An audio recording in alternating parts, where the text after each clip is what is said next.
Bueno, nuevamente estamos ya en la tercera sesión del día de hoy y les presento a José Daniel Gómez. Él es responsable de South Latam de Young y él el día de hoy nos va a hablar sobre KNX y certificaciones Green Building Lead.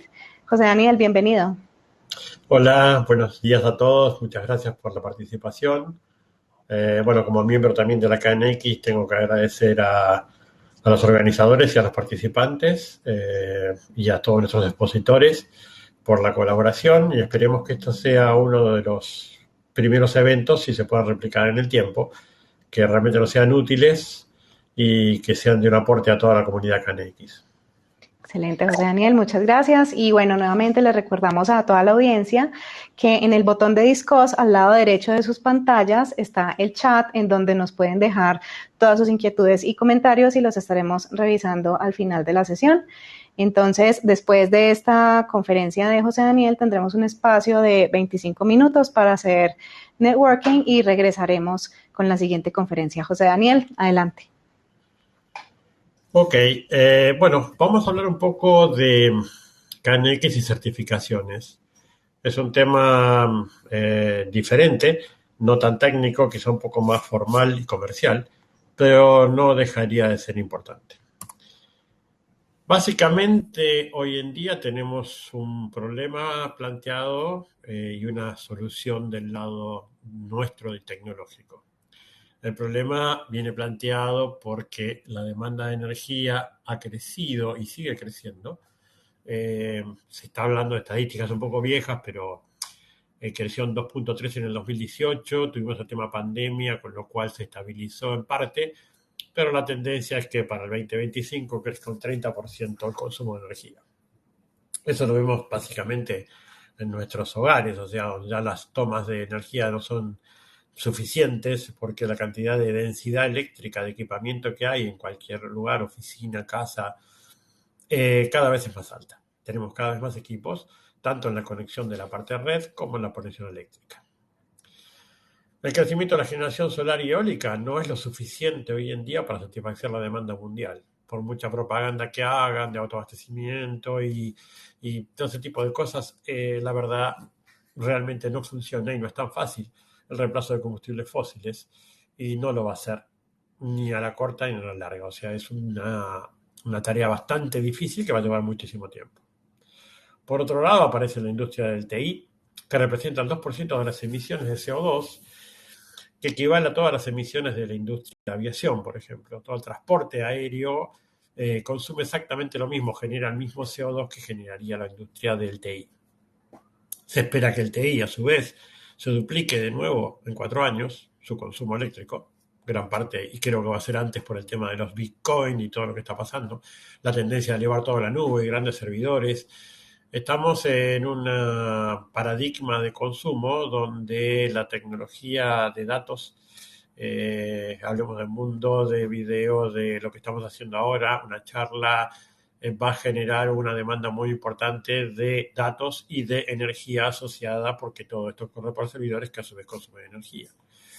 Hablamos que para el 2025 casi todas las organizaciones, el 80%, habrán ligado la colocación, el alojamiento en la nube y servidores repetitivos. Y con este tema pandemia, esto se ha acelerado un poco más, en función de que había compañías que le tenían cierto tipo de respeto a estas nuevas formas, pero la realidad que nos obligó a hacerlo y hoy por hoy estamos en una reunión virtual. De nuestra parte, solución. ¿Qué podemos hacer? Tenemos que tratar de dar el mismo nivel de servicio consumiendo menos energía. ¿Cómo se puede hacer esto? Implementando equipos eléctricamente eficientes y un sistema de control inteligente. Ese control inteligente lo que va a hacer es hacer un despacho exacto y preciso de energía, usando lo que necesitamos en el momento que lo necesitamos. Eso es vital para poder bajar los consumos. Entonces estamos hablando de una eficiencia energética en infraestructuras que son eléctricas y digitales. Esto involucra toda una serie de parámetros, todo lo que está conectado a un cable directo o indirectamente dentro de un edificio, una vivienda, una ciudad, puede estar gestionado, operado y optimizado en su proceso. ¿Cómo funciona esto? Esto empieza de dos partes. Hay una parte pasiva y una parte activa. En la parte pasiva, todo parte de una auditoría energética y medición, ¿sí? A veces es difícil estimar esto en un edificio que no está construido, pero se puede hacer un proceso de aproximación.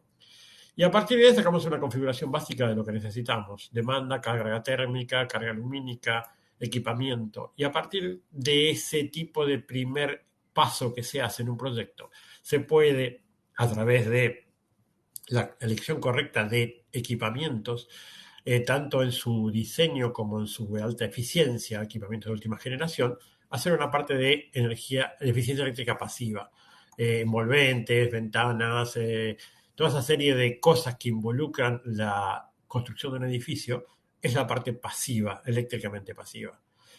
Después vamos a lo que es ya directamente el control de esas instalaciones, de esos equipamientos que ya decidimos que vamos a utilizar. Hablamos del control de aire acondicionado, iluminación, variables de velocidad, en la parte de ventilación sobre todo, corrección automática del factor de potencia y otro tipo de cosas. De esto nos lleva a un sistema que hay que monitorear, mantener y mejorar. No solamente tenemos que tener el sistema, sino saber cómo funciona y optimizar su funcionamiento. Ahí empiezan a entrar otro tipo de niveles de automatización, que sería servicio de monitoreo, análisis de eficiencia, software integrados y algún otro tipo de equipamiento. Y eso nos lleva a un control continuo que tiene verificación y mantenimiento. La parte de mantenimiento muy importante, estamos acostumbrados a hacer un mantenimiento, digamos, ante un caso de falla. No tenemos la costumbre, por lo menos en estas latitudes, de hablar de un mantenimiento preventivo. Un sistema de control, el sistema de KNX, permite generar horas de consumo. Todos sabemos que partes mecánicas van a depender fundamentalmente de su cantidad de horas de uso. Entonces, hacer un mantenimiento predictivo de rodamientos, rulemanes, ventilación, limpieza, que permitiría estirar y optimizar el consumo. Un equipo que tiene un problema en sus rodamientos, evidentemente está consumiendo más energía de lo que debería. Y eso nos puede ser informado a través del sistema para evitar, primero, que se rompa y segundo, bajar su consumo. Si hablamos de certificaciones, que es un poco el tema que vamos a tratar hoy, hay un montón. Básicamente las más conocidas, LEED, Edge. LEED es una de las que más marketing ha tenido, viene de la parte americana, ellos son especialistas en esto, y han metido el concepto bastante fuerte dentro de lo que es construcción. Algún otro tipo de certificación, tenemos la SRAE. La SRAE es antigua a la LEED, se basa mucho en calidad de aire interior y todo lo que es sistema de climatización, es americana, y hace muchos años trabaja muy seriamente en lo que son establecimientos de normas. Incluso muchas de las normas de lo que es LEED y Edge están basadas en la SRAE. Hay otra certificación que se llama WELL, dependiendo un poco de las regiones. También aparece ahora jugar la ISO 50001, que es la primera ISO específicamente dictada y organizada para lo que es eficiencia y ahorro energético. Todo esto tiende, y todas estas normas y protocolos, que hoy por hoy no son obligatorios sino son voluntarios, nos llevan a generar un edificio verde, un edificio sustentable. Entonces, ¿qué es un edificio verde? Es un edificio que ahorra energía, ahorra recursos, gasta menos residuos y contribuye a la ciudad, a la salud humana. Tenemos un gran problema. Nosotros pensamos siempre en energía eléctrica. No se olviden que hay agua, no se olviden que hay emisiones de calor, incluso los residuos son parte de energía. Todo es energía en un momento de su proceso. Entonces, cualquier cosa que se reduzca termina redundando en energía. No solo pensemos en electricidad o en gas. Todo produce un consumo. Entonces, ¿qué valor nos trae esto? Reducir el consumo de energía es una oportunidad, por un lado financiera. ¿Por qué? Porque estamos bajando los costos operativos. Y por otro lado, para el inversionista y para el punto atractivo para el inquilino, es estar en un edificio verde. Eso en un principio fue así, y hoy las normas, las ISO y algún otro tipo de protocolos, incluso normativas internas que han generado las grandes corporaciones, ya no dejan de ser algo, digamos, así medio de voluntad. Se está haciendo obligatorio el uso de incorporación de estas cosas. Entonces, a partir de una matriz que puede dar una directiva mundial de una gran corporación, es, por ejemplo, alquilar una oficina que sea certificada, porque están cumpliendo en parte su compromiso global de bajar emisiones. Específicamente el LEED LEED está hablando de energía y envolvente, diseños de energía y envolvente. Han hecho muy buen marketing, vuelvo a repetir, están posicionados casi, son los más conocidos, diría, del sistema, pero no son los únicos. Pero tienen una serie de cosas que vamos a ir revisando que nos van a ayudar a entender cómo funciona esto. Lo que logró LEED es una transformación en el mercado. Lo que logró esa transformación en el mercado es pensar que desde el diseño de la construcción se puede empezar a mejorar y mantener y generar un edificio verde. Hasta ahí llegabas en su momento, solamente quedaba en diseño y construcción. Hoy han estirado esa línea de corte a mantenimiento y operación. En un primer momento solo se dedicaban a lo que era Core and Shell, que era la construcción y la envolvente, con todos sus reglamentos y parámetros, y ahora están exigiendo el comportamiento, poder tener un seguimiento del comportamiento del edificio en el tiempo, en su uso y operación. ¿Qué beneficios tiene el LEED? Y evidentemente disminuir el uso de energía, esos porcentajes son un poco reales, reducir las emisiones que vienen directamente ligados a la energía, bajar el consumo de agua y mejorar la gestión de residuos. También faltaría un poco el tema aquí de lo que es optimizar la cantidad de materiales, se propone o se puntualiza lo que es el uso de materiales locales, la implementación, usar plantas locales. Hay toda una serie de cosas que LEED tiene muy especificadas que ayudan a que si yo tengo que trasladar un material de un lugar muy remoto, usando cosas de otro país o de otra región, estoy gastando también combustible en su transporte. ¿Qué beneficios tiene el LEED? Y mejor productividad, calidad de ambiente interior, satisfacción, salud, y faltaría un poco el tema de baja el costo de operación, que directamente está relacionado con que si yo tengo menos uso de energía y menos consumo de agua, voy a tener menos costo operativo mensual de ese edificio. LEED se maneja por niveles de certificación. Tiene certificados básicos de obteniendo 40 a 49 puntos, plata, oro y platino. Uno puede optar a cualquiera de ellos, no es fácil y cada salto de una categoría a la otra implica un montón de costo y un montón de tiempo invertido para poder lograrlo.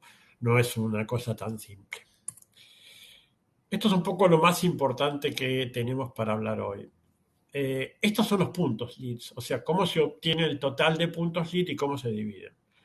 Existen 110 puntos posibles, de los cuales, fíjense que agua, y sobre todo hablando de energía y aire acondicionado, son los que se llevan el 50%. Entonces, estas dos ítems son, creo, uno de los más importantes y de los más fáciles de conseguir. Por ejemplo, en eficiencia de agua, que hablamos de un 10%, teniendo, por ejemplo, la recolección de agua gris o algún sistema diferenciado de reuso, de reutilización de agua, implica desde el punto de vista de edilicio generar una doble instalación, dobles ductos, dobles drenajes, doble inyección de agua, con lo cual los costos se duplican directamente. Si hablamos de los primeros 26 puntos de los sitios sustentables, hay un montón de cosas que no podemos manejar. Si la implementación del terreno, si tiene buen acceso, hay una serie de orientación, el sitio de desarrollo, son cosas que van a depender de la propiedad en sí y no siempre son tan manejables. Hablamos de materiales y recursos, usar materiales reciclables con certificado de origen, da también su puntuación, pero eso también incluye un costo mucho más alto. Entonces, fíjense que tenemos 50 puntos en lo que es el envolvente de calidad y lo que es energía. Entonces, es muy, muy importante y una herramienta muy útil lograr una certificación trabajando sobre estos puntos básicos que son los más fáciles de conseguir y encima tienen el beneficio de que nos van a hacer un edificio que va a ser mucho más barato de operar del uso toda la vida o toda la vida útil que ese edificio tenga. Este cuadro es fundamental. Ahora lo vamos a ir un poco abriendo, pero fíjense que tenemos una gran oportunidad. O sea, se diría que hoy es casi imposible certificar un edificio LEED si no tuviéramos algún tipo de sistema de control y el KNX se aplica perfectamente en este caso. vamos a ver que hay dos cosas. Hay unos prerequisitos que son obligatorios. O sea, si yo quiero certificar un edificio, tengo cosas que tengo que hacer sí o sí. Y a partir de ese piso de cosas que hago sí o sí, empieza a generarse el resto de que son puntos que se pueden ganar o perder. O sea, la certificación mínima de la categoría tiene un piso y ese piso arranca para poder yo pretender certificar un edificio LEED con un prerequisito. Entonces, prerequisitos, por ejemplo, es reducir los efectos económicos y ambientales en el consumo excesivo de energía. Eso es un prerequisito. Si no partimos de ese concepto en el diseño, no vamos a poder ni siquiera aspirar a poder certificar un edificio LEED. Otro tema es promover energía, identificar oportunidades de ahorro, monitorear el consumo energético, el nivel de consumo del edificio. Es un prerequisito. Sin eso no se puede ni siquiera aspirar a un sistema LEED. Otros requisitos van del punto de vista de agua, el uso de medidores permanentes, de saber qué consumo tenemos con reportes mensuales o semanales. Hasta hoy las lecturas pueden ser manuales o automáticas, pero el sistema de lectura manual, por supuesto, sabemos todos los problemas que tiene y a veces no es constante, hay que mantenerlo en el tiempo y no es un sistema muy práctico. También oportunidades para el ahorro de agua a través de la medición de consumo, a través del uso de grifería de bajo impacto, tanto en descargas, equipos de media descarga en caso de sanitarios, canillas que incorporen aire en la dosificación, lo mismo en el tema de duchas, donde genera una gota, hay un montón de empresas que ya lo han hecho, que dentro de lo que es el sistema de uso de una ducha pueden incorporar una cantidad de aire a través de un diseño particular, hacen que la cantidad de litros gastados en una ducha sean importantes. Lo cual esto no evita que si yo dejo la ducha abierta y me pongo a hablar por teléfono, esté derrochando agua. Pero en el caso de que sí esté efectivamente usándolo, estoy gastando menos litros de agua por persona en uso. Vamos al tema puntualmente de desempeño energético. Tenemos 18 puntos fuera de los prerequisitos para ganar. Y acá tenemos categorías, nuevas construcciones, renovaciones, Core and Shell, que es el tema de las envolventes, escuelas y salud. Hay una variedad de cosas que se pueden llegar a hacer en el desempeño energético. Ese desempeño energético nos está implicando sí o sí en un principio, ya no se puede hacer de otra forma, por lo menos a mi criterio, un sistema de automatización y control. Por ejemplo, tenemos un punto se puede lograr con medidores en cualquier sistema que utilice que represente un 10% del consumo, ¿sí? Por ejemplo, puede ser medir iluminación exterior, que no sé si llegan a ese porcentaje, importantísimo medir aire acondicionado, medir ventilación, medir bombas, medir agua caliente en el caso que tengamos propulsión. Dos puntos podemos lograr generando sistemas de generación y distribución de energía más eficientes, aumentar la viabilidad de la red, reducir las emisiones de gas de efecto invernadero. También es importante lo que es calidad de energía, lo que es factor de potencia. Son, digamos, detalles técnicos que hacen que la respuesta y el consumo sea menor. Dos puntos más tenemos en dimerización, en un BMS que puede manejar elevadores, sistemas de clima y una variedad de cosas como vimos en la presentación de Julio. Hoy por hoy se está haciendo casi obligatorio un BMS y aparte aparecieron en el mercado BMS que no son tan sofisticados, lo cual nos permite en instalaciones chicas medianas tener una herramienta útil que permite grabar, que permite hacer estadísticas, que permite tener cuadros con unos costos acordes. Calefacción eléctrica, bueno, está hecho para Europa, pero bueno, cualquier tipo de sistema de clima. Otro tema, respuesta a la demanda. Respuesta a la demanda, estamos hablando de que tendremos que lograr que nuestro edificio no tenga picos de demanda en la red. Esos picos de demanda en la red se generan simplemente por acciones tan tontas como decir, bueno, horario de entrada a las oficinas, 9 de la mañana. Todo el mundo usa los ascensores, prende el aire acondicionado, utiliza la iluminación en la misma hora. Los picos se marcan cada 15 minutos y es muy posible que en esa demanda de energía generemos un pico en la mañana muy interesante. Lo mismo pasa al mediodía, cuando se hacía el tema del break y el almuerzo, había una bajada y después se vuelve a generar un pico en la otra hora, pero ese pico también influye incluso hasta el estacionamiento, el parqueo, la espera a los ascensores. Eso se puede solucionar tan simplemente como deleteando los tiempos de entrada. ¿Por qué tiene todo el mundo que entrar a la misma hora si podemos deletear los turnos 15 minutos, que entremos 15 minutos antes o 15 minutos después y podemos solucionar un montón de temas? Bueno, tan simple como eso no es lo que no se hace en realidad. Otra de las cosas que podemos hacer es, justamente manejando este tema de los picos, obtener beneficios. Algunas compañías eléctricas facturan picos, entonces disminuir los picos, que esto es otra cosa diferente, esto no es energía. Yo puedo de pronto gastar más energía prendiendo anticipadamente los aire acondicionados, pero no generar un pico de prenderlos todos juntos a la misma hora. Entonces hay errores de operación que, si uno no es un poco especialista en este tema, lo que se logra es hacer errores involuntarios, generando algún tipo de costo adicional y una mala distribución de carga. También tenemos que, si disminuimos el pico que se produce, ustedes saben que la energía es on demand, no se puede almacenar, no se puede guardar. Entonces las compañías tienen que tener una métrica de pico de consumo y tener dispuestos sus generadores y sus equipos para cubrir esa demanda. Por eso se facturan los picos adicionales. Después tenemos en iluminación, 2 puntos por tener una iluminación de calidad. Iluminación de calidad no solo porque tengamos una iluminación agradable, sino también hoy las leyes laborales establecen niveles y umbrales que están tipificados. El control de la iluminación con un sistema que permita multizona, con un sistema de sensores, con un sistema de dimerización, todo ese tipo de cosas ayudan y pueden lograr hasta 2 puntos LEED. Confort térmico, el tema térmico es fundamental, promover la productividad, el confort. Nos ha pasado a todos y lo doy como ejemplo. No solamente, antes hablamos de clima como tener una temperatura correcta, como estar a una temperatura agradable.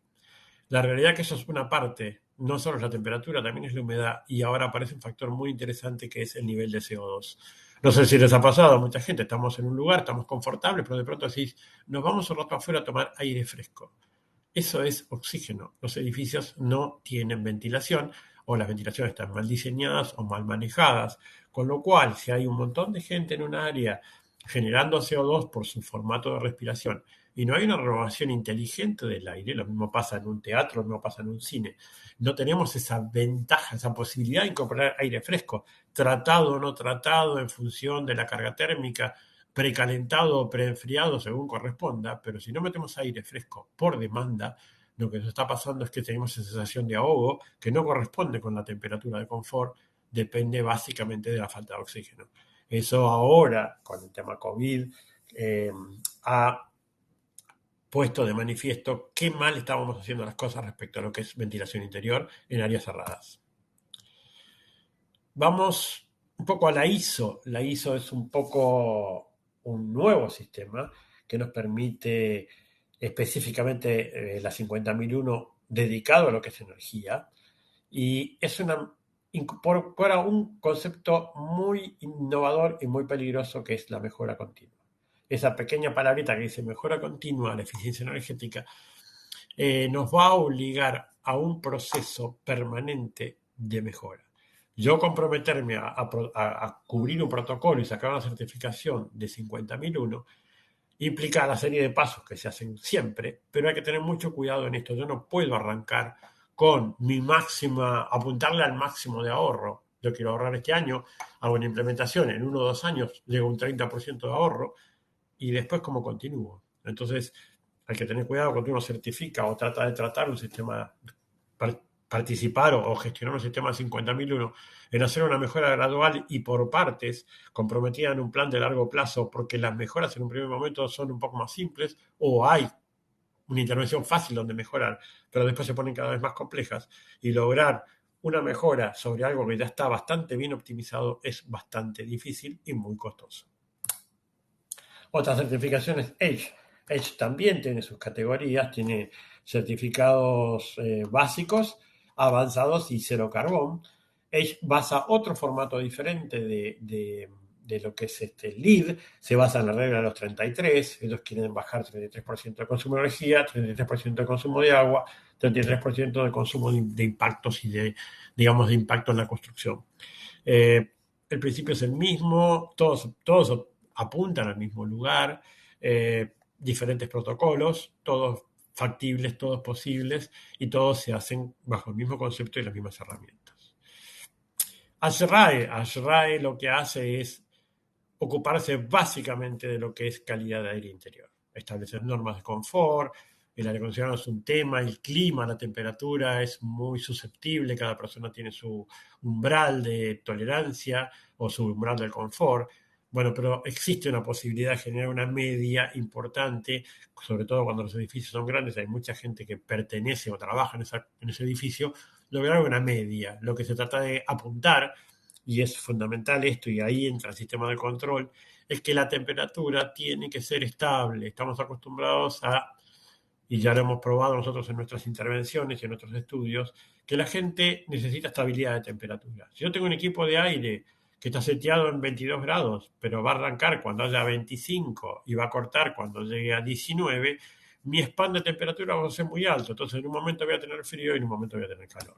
Gran problema de los equipos que tienen control individual es que la gente se supone que si pone el equipo, en cuanto más frío lo tenga, más rápido va a enfriar. Y la velocidad no tiene nada que ver con la temperatura de corte. La velocidad va a estar dada por inercia térmica, la capacidad del equipo, y si yo dejo el termostato en 19, me pongo a hablar por teléfono, a hacer otra cosa, posiblemente me agarre frío y lo que haga es ir y apagar el aire. No la voy a dejar modular. Entonces los sistemas de control permiten que el acceso sea relativo a las temperaturas, se establezca una temperatura de confort base y los equipos se comporten en una banda, normalmente entre un grado más, un grado menos, medio grado más, medio grado menos. Eso hace que desde el punto de vista confort, para mí el aire acondicionado sea transparente. Yo nunca voy a tener ni frío ni calor. Esos extremos que se producen son mi sensación de inconfort y lo que hacen es que la gente, en el momento que tiene calor, toquete los termostatos, descalibre los sistemas y en el momento que tiene frío, exactamente al revés, o apague los equipos. Y eso energéticamente es lo peor que podemos hacer. Algunos ejemplos para ir terminando. Fíjense que esto se puede aplicar a todos lados y en todos los tipos de construcciones.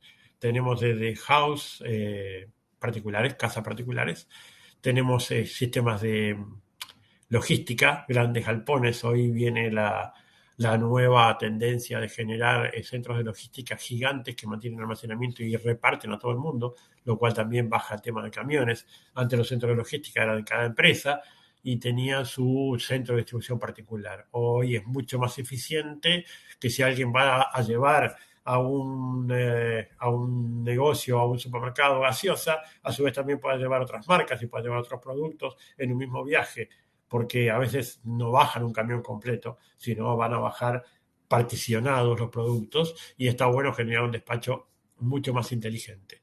Esto es parte de lo que se hace del lado de logística. Después tenemos centros, escuelas, centros de desarrollos, centros comerciales, laboratorios, facultades. En todos los lugares estas normas son aplicables con sus detalles y particularidades dependiendo del uso, pero la tecnología, el sistema y el diseño, el criterio de diseño siempre va a ser el mismo. Un poco de lo que es Green Building Chile, hay edificios de torres, compañías de petróleo, oficinas corporativas, se aplica para todo esto. En la Argentina tenemos algunas cosas, por ejemplo, que teóricamente Santander se convirtió en una empresa carbono neutra. Quisiera saber cómo lo hizo, no me cierra el tema. Muy interesante algunos eventos que hay de la Gran Building Council Argentina, que es calidad de aire interior.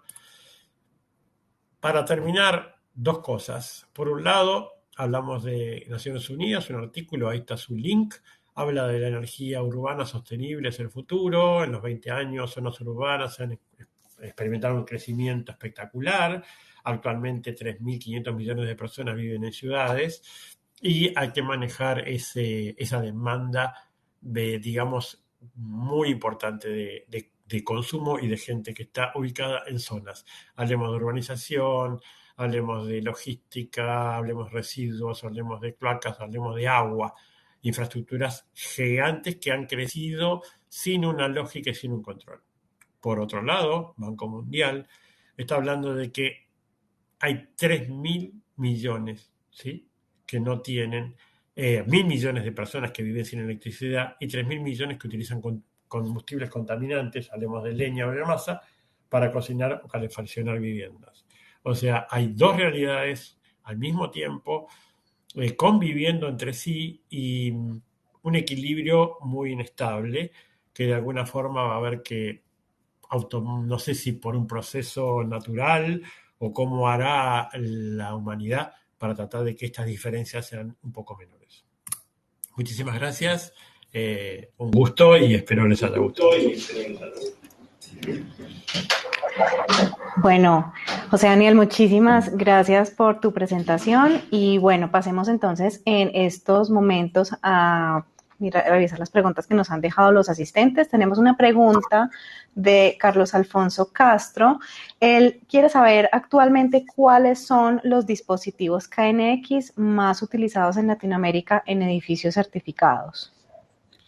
Bien, a ver, los edificios, los sistemas KNX se basan en equipamiento que son módulos. Los módulos más utilizados, cualquier instalación KNX básicamente parte de un módulo esencial que es su fuente. Si no existiría una fuente, no existiría una instalación KNX. A partir de ahí empiezan a haber actuadores que están dedicados a iluminación como dimmers, dependiendo si son LEDs, dimmers convencionales o todo lo que haga falta, actuadores on-off que manejan cargas, gestionan cargas y también persianas.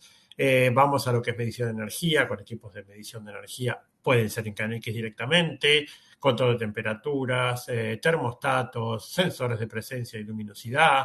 Todo ese tipo de equipamiento es las herramientas que tenemos nosotros para hacer un diseño y poder brindar o anticipar, digamos, todo lo que estuvimos hablando, volcarlo en una instalación práctica que sea posible, viable y realmente cumpla las expectativas y podamos lograr los puntos. Una de las cosas que tiene el IDE es que realmente se ocupa de certificar que toda la información que uno sube realmente esté, digamos, avalada y sea real. Ok, perfecto. Bueno, si nuestra audiencia entonces no tiene más preguntas, entonces podemos dar por finalizada esta charla. José Daniel, muchísimas gracias por tu tiempo y por acompañarnos el día de hoy. Y a todos los asistentes les recordamos entonces que tenemos un espacio de 25 minutos para que hagan networking, para que interactúen con todos los conferencistas que están acompañándonos el día de hoy. Y regresamos entonces con la siguiente conferencia de Javier Alejandro Belonol de Schneider Electric. Y bueno, nos vemos entonces en un rato más. José Daniel, muchísimas gracias por tu tiempo. A toda la audiencia.